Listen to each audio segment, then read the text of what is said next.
Assalamualaikum warahmatullahi wabarakatuh.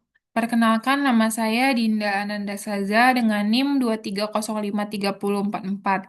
Di sini saya akan membuat video presentasi mengenai materi pertemuan 1, materi pertemuan 2, dan materi pertemuan 3 dari mata kuliah Ekonomi Regional. Langsung saja pada peta konsep yang telah saya buat, yaitu materi pertemuan pertama, yaitu tentang ruang lingkup ekonomi regional, yaitu ada konsep dari ekonomi regional.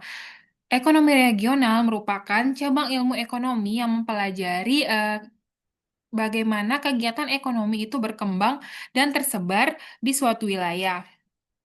Konsep ini menekankan bahwa setiap daerah memiliki karakteristik yang berbeda, baik dari segi sumber daya alam, sumber daya manusia, kondisi geografis, infrastruktur, maupun tingkat pembangunan. Perbedaan tersebut menyebabkan aktivitas ekonomi di setiap wilayah tidak sama. Dalam ekonomi regional juga dipelajari bagaimana hubungan antar wilayah, seperti arus barang, jasa, tenaga kerja, dan modal. Tujuan utama dari konsep ekonomi regional adalah untuk memahami bagaimana suatu daerah dapat memanfaatkan potensi yang dimilikinya secara optimal, agar dapat meningkatkan kesejahteraan masyarakat. Selain itu, ekonomi regional juga membantu pemerintah dalam merancang kebijakan pembangunan yang sesuai dengan kondisi daerah masing-masing. Dengan memahami konsep ini, perencanaan pembangunan tidak hanya terpusat pada satu wilayah saja, tetapi dapat dilakukan secara lebih merata sehingga dapat mengurangi kesenjangan pembangunan antar daerah. Materi yang kedua yaitu ada persoalan ekonomi regional. Nah, dalam praktiknya, pembangunan ekonomi di berbagai wilayah ini sering menghadapi berbagai persoalan. Salah satu masalah utama dalam ekonomi regional adalah ketimpangan pembangunan antar daerah. Beberapa wilayah berkembang sangat pesat karena memiliki infrastruktur yang baik, akses pasar yang luas, serta investasi yang tinggi. Sementara daerah lain tertinggal karena keterbatasan sumber daya dan fasilitas. Nah, selain itu, persoalan lain yang sering muncul juga adalah kurangnya pemerataan kesempatan kerja, rendahnya kualitas sumber daya manusia, serta terbatasnya akses terhadap teknologi dan modal. Masalah transportasi dan infrastruktur juga menjadi hambatan dalam pengembangan ekonomi regional karena dapat meningkatkan biaya distribusi barang dan jasa. Tidak hanya itu, pengelolaan sumber daya alam yang kurang optimal juga dapat menyebabkan potensi ekonomi suatu wilayah tidak dimanfaatkan secara maksimal. Persoalan-persoalan tersebut dapat memperlebar kesenjangan ekonomi di sosial antar wilayah, sehingga diperlukan kebijakan pembangunan yang tepat untuk mengatasi permasalahan tersebut dan menciptakan pembangunan yang lebih seimbang. Selanjutnya yaitu ada peran dari ekonomi regional. Nah, ekonomi regional memiliki peran yang sangat penting dalam proses pembangunan suatu wilayah atau suatu negara, terutama negara yang memiliki wilayah yang luas dan beragam seperti Indonesia. Melalui pendekatan ekonomi regional, pemerintah dapat mengidentifikasi potensi ekonomi yang dimiliki setiap daerah sehingga dapat dikembangkan secara optimal. Selain itu, ekonomi regional juga membantu dan menentukan sektor unggulan suatu wilayah yang dapat menjadi penggerak pertumbuhan ekonomi daerah. Dengan adanya analisis ekonomi regional, pemerintah dapat merancang kebijakan pembangunan yang lebih tepat sasaran, seperti pembangunan infrastruktur, pembangunan industri lokal, serta peningkatan kualitas sumber daya manusia. Peran lainnya adalah mendorong pemerataan pembangunan antar daerah sehingga kesenjangan ekonomi dapat dikurangi. Nah, ekonomi regional ini juga mendukung terciptanya kerjasama antar wilayah dalam kegiatan ekonomi, seperti perdagangan dan investasi, yang pada akhirnya dapat meningkatkan kesejahteraan masyarakat secara keseluruhan. Oleh karena itu, pemahaman terhadap ekonomi regional ini sangat penting dalam merencanakan pembangunan yang berkelanjutan dan merata di berbagai daerah. Baiklah, memasuki materi pertemuan kedua, yaitu ukuran-ukuran ekonomi regional. Yang pertama yaitu ada ukuran-ukuran ekonomi regional, yaitu merupakan indikator yang digunakan untuk menilai kondisi dan tingkat perkembangan perekonomian suatu wilayah atau daerah tertentu.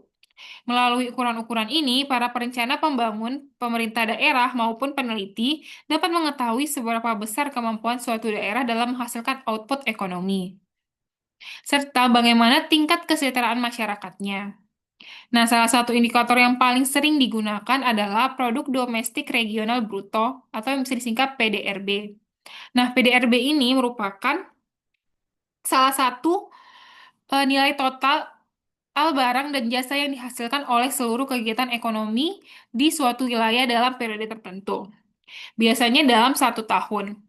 Nah, PDRB ini dapat dihitung berdasarkan harga berlaku maupun harga konstan. PDRP dapat dihitung berdasarkan untuk melihat struktur ekonomi daerah pada tahun tertentu. Sedangkan PDRP harga konstan digunakan untuk mengetahui pertumbuhan ekonomi yang sebenarnya karena sudah menghilangkan pengaruh inflasi. Nah, selain PDRB, ukuran lain yang penting adalah pendapatan per kapita. Pendapatan per kapita ini merupakan rata-rata pendapatan yang diterima oleh setiap penduduk di suatu wilayah, yang diperoleh dengan cara membagi total pendapatan daerah dengan jumlah penduduk.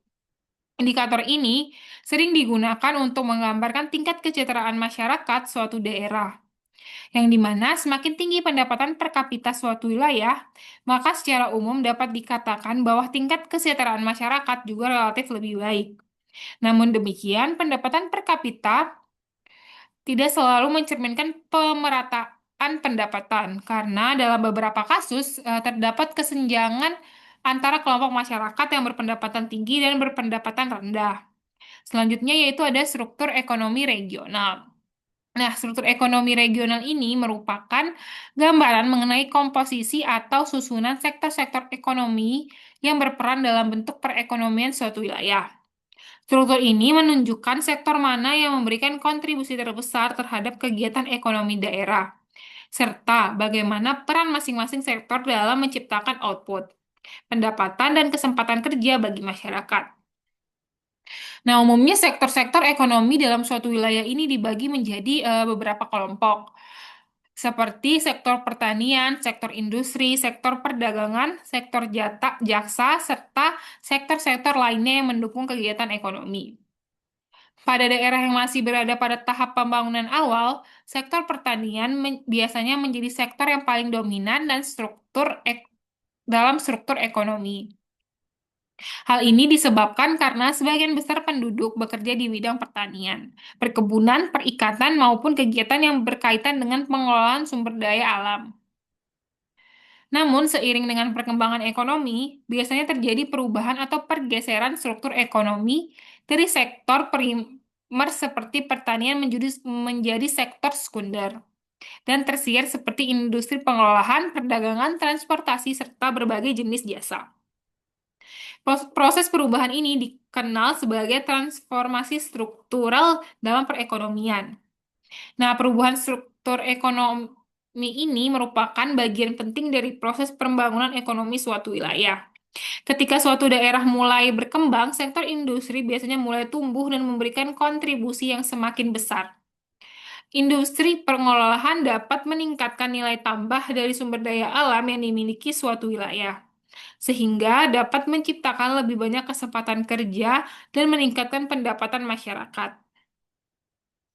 Setelah sektor industri berkembang, sektor jasa juga biasanya akan mengalami pertumbuhan yang pesat, seperti sektor perdagangan, pariwisata, transportasi, komunikasi, pendidikan, serta layanan keuangan. Nah, analisis terhadap struktur ekonomi regional ini sangat penting karena dapat memberikan gambaran mengenai arah perkembangan ekonomi suatu daerah. Dengan mengetahui sektor mana yang paling dominan dan sektor mana yang memiliki potensi untuk berkembang. Pemerintah daerah dapat merancang kebijakan pembangunan yang lebih tepat sasaran. Misalnya, jika suatu daerah memiliki potensi besar di sektor pertanian, maka pemerintah dapat juga mengembangkan teknologi pertanian, memperbaiki sistem irigasi, serta meningkatkan akses pasar bagi petani. Sementara itu, jika sektor industri yang mulai berkembang, maka pembangunan infrastruktur, penyediaan energi, serta peningkatan kualitas tenaga kerja menjadi hal yang sangat penting. Baiklah, memasuki materi pertemuan ketiga yaitu tentang teori lokasi dan aglomerasi. Yang pertama yaitu ada teori lokasi. Nah, teori lokasi ini merupakan salah satu konsep penting dalam ekonomi regional yang membahas mengenai pemilihan lokasi terbaik bagi suatu kegiatan ekonomi, terutama kegiatan produksi atau industri. Nah, teori ini tuh menjelaskan bahwa keputusan mengenai tempat berdirinya suatu usaha atau industri tidak dilakukan secara sembarangan, tetapi mempertimbangkan berbagai faktor ekonomi yang dapat mempengaruhi biaya produksi dan keuntungan yang akan diperoleh. Dalam teori lokasi, perusahaan akan cenderung memilih lokasi yang dapat meminimalkan biaya produksi dan distribusi sekaligus memaksimalkan keuntungan. Nah, adapun teori lokasi yang pertama yaitu teori lokasi pertanian. Nah, teori ini tuh menjelaskan bahwa lokasi kegiatan pertanian ditentukan oleh jarak terhadap pasar dan biaya transportasi. Menurut teori ini, lahan yang berada paling dekat dengan pasar akan digunakan untuk kegiatan yang menghasilkan produk yang mudah rusak atau membutuhkan biaya transportasi tinggi seperti sayuran dan produk susu. Semakin jauh dari pasar, penggunaan lahan akan beralih ke komoditas yang lebih tahan lama atau biaya transportasinya lebih rendah, seperti gandum atau peternakan. Teori yang kedua yaitu ada teori lokasi industri. Nah, teori ini tuh menjelaskan bahwa perusahaan akan memiliki lokasi industri yang dapat meminimalkan biaya produksi, terutama biaya transportasi, biaya tenaga kerja, dan keuntungan dari aglomerasi. Nah, teori ini juga menyatakan bahwa lokasi industri yang paling efisien adalah lokasi yang dapat menekan total biaya tersebut sehingga perusahaan dapat memperoleh keuntungan. Nah, teori yang ketiga yaitu teori tempat sentral. Nah, teori ini menjelaskan tentang pola penyebaran pusat-pusat pelayanan dan kegiatan ekonomi dalam suatu wilayah. Menurut teori ini, kota atau pusat kegiatan ekonomi akan muncul untuk melayani kebutuhan masyarakat di sekitarnya. Kota yang lebih besar biasanya menyediakan barang dan jasa yang lebih beragam. Sedangkan kota kecil hanya menyediakan kebutuhan dasar masyarakat. Lalu teori selanjutnya yaitu ada teori wilayah pasar. Nah, teori ini tuh menyempurnakan teori tempat sentral. Teori ini menekankan bahwa lokasi kegiatan ekonomi ditentukan oleh upaya perusahaan untuk memperoleh keuntungan maksimum dengan memperluas wilayah pasar. Dalam teorinya, pola wilayah pasar digambarkan dalam bentuk heksagonal untuk menunjukkan jangkauan pelayanan yang paling efisien. Lalu teori yang terakhir yaitu ada teori aglomerasi. Nah, teori ini tuh menjelaskan kegiatan ekonomi atau industri yang cenderung berkumpul di satu wilayah tertentu karena adanya keuntungan yang diperoleh dari kedekatan antar perusahaan. Keuntungan tersebut itu bisa berupa kemudahan memperoleh bahan baku, tenaga kerja yang terampil, akses transportasi yang baik, serta kemudahan dalam pertukaran informasi dan teknologi. Lalu materi yang terakhir itu ada lokasi industri dan aglomerasi.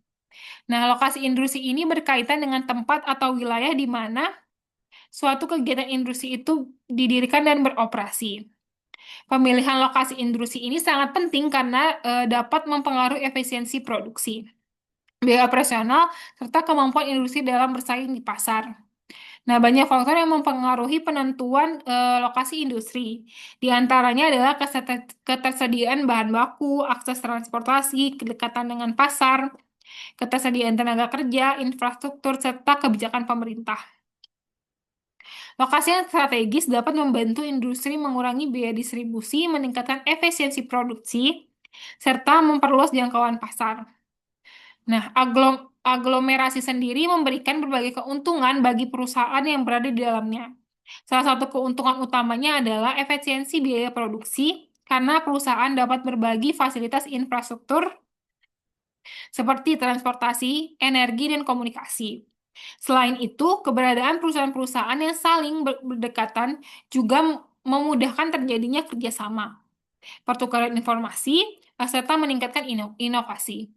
Nah, aglomerasi juga dapat menciptakan pasar tenaga kerja yang lebih luas sehingga perusahaan lebih mudah mendapatkan tenaga kerja yang sesuai dengan kebutuhan mereka. Namun, di sisi lain, seperti aglomerasi ini juga dapat menimbulkan beberapa permasalahan. seperti kepadatan wilayah, meningkatkan harga tanah, kemacetan lalu lintas, serta tekanan terhadap lingkungan. Oleh karena itu, perencanaan wilayah yang baik sangat diperlukan agar perkembangan industri melalui proses aglomerasi ini dapat memberikan manfaat yang optimal. Secara keseluruhan, konsep lokasi industri dan aglomerasi sangat penting dalam memahami bagaimana kegiatan ekonomi ini berkembang dan terkonsentrasi di wilayah tertentu dalam proses pembangunan ekonomi regional. Sekian materi presentasi yang dapat saya sampaikan tentang materi pertemuan satu, materi pertemuan 2, dan materi pertemuan 3. Selanjutnya yaitu ada 5 buah soal diskusi tentang materi pertemuan 4, yaitu tentang konsep produksi ekonomi wilayah. Bisa dilihat di dalam PPT ada 5 buah soal. Sekian video presentasi yang dapat saya buat dan materi yang dapat saya sampaikan. Sekian, wassalamualaikum warahmatullahi wabarakatuh.